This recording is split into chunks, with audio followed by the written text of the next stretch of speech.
পৃথিবীতে আর একটা বিষয় এখনো পর্যন্ত মনে হয় ক্লিয়ার না, মিজানের পাল্লা।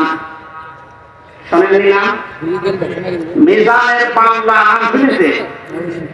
এই জিনিস দিয়ে কি করে? আমল মাপে। কি মাপে? আরো জোরে বলেন। এখানে অধ্যাপক বসে আছে, অ্যাডভোকেট বসে আছে, আলেমরা বসে আছে। এই বিষয়টা ক্লিয়ার করবো আজকে ইনশাআল্লাহ। কোরআনে কারিমে মাপার যন্ত্রের যে সমস্ত নাম আমরা পেয়েছি, ফাম্মা মান সাকুলাত মাওয়াজিনুহু ফাহুয়া ফি ঈশাতির রাদিয়া ইলা আখির আয়াত। আল্লাহ পাক বলেন, কোন মানুষের সেনান ওজন এটা মাপ দেওয়া হবে, যেটা দিয়ে এটা যদি ভারী হয়, ওজন যদি বেশি হয়, তাকে সন্তোষজনক জীবন, তার মানে জান্নাতে তাকে পৌঁছিয়ে দেওয়া হবে। আমাদের দেশ, বিশেষ করে আমি বহু দেশ থেকে এই তথ্যটা পাওয়ার চেষ্টা চালিয়েছি। বাংলাদেশ, ভারত, পাকিস্তান, এই তিনটা দেশে একটু সমস্যাটা বেশি, এই যে মাপটা নিয়ে। আমরা মনে করি কিয়ামতের ময়দানে আল্লাহ মিজানের পাল্লায় আমাদেরকে ওজন দেবেন। আমাদের ওজনটা দেবেন কি বলেন তো? আমল। বলেন না কেন? আরো ধরে বলেন, আরেকবার বলেন। আমল। আমল এটা আরবি শব্দ, বাংলা কাজ। আমল মানে কি? এ পর্যন্ত বুঝেছেন কিনা বলে? আমল মানে কি? আরো ধরে বলেন। এবার আমার প্রশ্ন অধ্যাপক সাহেবের কাছে, পৃথিবীর প্রতিটি জিনিস পরিমাপ করার জন্য আলাদা আলাদা যন্ত্র আছে। আমি যদি বলি স্যার এই স্টেজটা একটু মেপে দেন, এটা দাঁড়ি পাল্লায় তুলে দেবে। কি দিয়ে মাপবে? এটা দিয়ে। বলেন বলেন।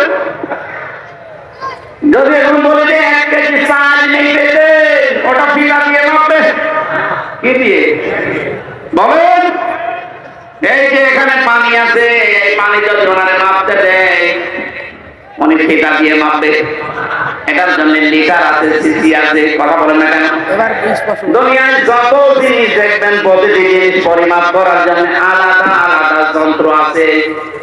আমি যে এতক্ষণ বলছি যে কিয়ামতে আল্লাহ মাপবে, আমল কি মাপবে?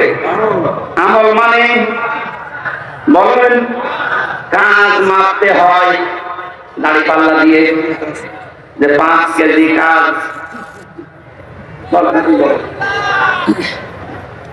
এই ধারণাটা নিরসন করা লাগবে। ভুল ধারণায় আছি আমরা। ভিডিও চলছে।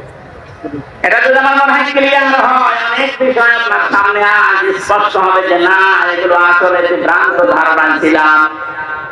আল্লাহ পাক বলেন, আমি আমলের মাপ দেব কিয়ামতের মিজানের পাল্লা দিয়ে। কিসের পাল্লায়? মিজান মানে না, আপনি কোন অভিধানে পাবেন না মিজান মানে দাড়ি পাল্লা। মিজান মানে মানদণ্ড। মিজান মানে কি? আমাদের হাইকোর্টের সামনে দেখবেন একটা দাড়ি পাল্লা টাঙানো আছে, ওটার নাম কি? ওটা সরকার টাঙিয়ে রেখেছে দুই দিকে সমান সমান, নাকি একদিকে একটু ঝুলে আছে? দুই দিকে সমান কেন? সরকার দেশের জনগণকে বোঝাতে চায়, এদেশের ইউনিয়ন থেকে শুরু করে জজকোর্ট, হাইকোর্ট পর্যন্ত যদি কোনো বিচার না পাও, সুপ্রিম কোর্টে আসলে ন্যায় বিচার পাবা। এটা ন্যায় বিচারের প্রতীক। দাড়ি পাল্লা কিসের প্রতীক? আমাদেরকে যেহেতু আল্লাহ মাপবেন, আপনি বলছেন আমল। আমল মানে কাজ। আর এখানে কোন পাগলেও বিশ্বাস করবে না কাজ মানুষ দাড়ি পাল্লায় তুলে দেয় যে 8 কেজি কাজ। এটা বলে না কেন? কাজ মাপার জন্য আলাদা কোন যন্ত্র আছে? কাজ মাপে মানুষ কি দিয়ে? মানে ভিডিওটা কিন্তু মানদণ্ডটা কি? সিসি দিয়ে মাপে না, লিটার দিয়ে মাপে না, ফিতা দিয়ে মাপে না, গজ দিয়ে মাপে না, কেজি দিয়ে মাপে না। কাজ মাপতে হলে লাগে গুরুত্ব। কি লাগে? কাজ মাপতে হলে গুরুত্ব লাগে। এই কাজটা গুরুত্বপূর্ণ এবং গুরুত্বহীন। যতগুলো ইবাদত আল্লাহ দিয়েছেন, 550 উপরে ইবাদত আমি পেয়েছি। প্রতিটি ইবাদতের ভেতরে কিছু গুরুত্বপূর্ণ জিনিস আছে আর কিছু ইবাদতে গুরুত্বহীন জিনিস আছে। এটা আজকের এটা গুরুত্বপূর্ণ বিষয় হচ্ছে খুঁটি আর সামিয়ানা। কথা বলছেন না? এখানে গুরুত্বহীন অনেক জিনিস আছে। এই যে এই টেবিল, এই লাইট, এই যে ফোন চলছে, এই ক্যামেরা, এগুলো না হলে কেউ স্টেজ বলবে না, বলবে না। কিন্তু খুঁটি আর সামিয়ানা না থাকলে স্টেজ বলবে। তাহলে এখানে দুইটা গুরুত্বপূর্ণ জিনিস পেয়েছি আর গুরুত্বহীন জিনিস আরো 7-8টা পেয়েছি। কথা বলেন ঠিক কিনা?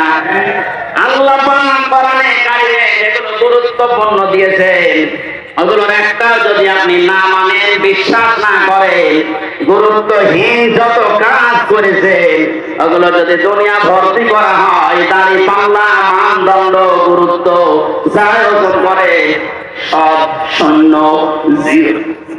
জিরো হবে।